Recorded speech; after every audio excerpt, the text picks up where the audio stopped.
Back in the mid-80s, when I was in my first job, I always liked to do something arty on the side. And I took a screen printing night class with Johnny Taylor, and that kind of opened up the sort of pleasure of it, if you like. But I then, fast forward, I went to art school in 2006. By the end of second year, I joined the print studio just so I could do more in the summer. I had the best of both worlds, basically. I had the facilities at Glasgow School of Art, and I had to top up here. So I leaving art school, and I was very lucky to get one of the prizes when I graduated. We just moved here too. Trongate 103 had just been finished.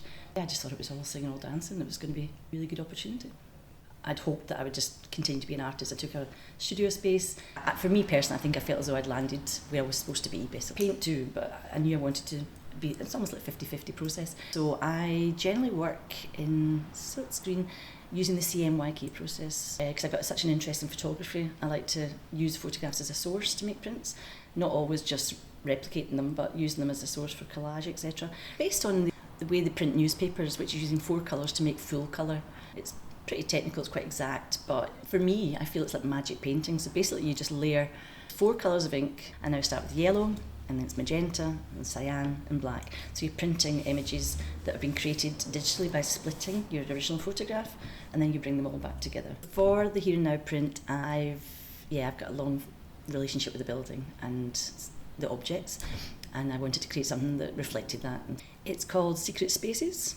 I grew up with the building, so I've got lots of different memories from different parts of my life. Since early childhood, my grandmother lived just around the corner. But while I was at art school, I became really fascinated with the mounted specimens. That's the right name for stuffed animals, and they inform quite a lot of my work.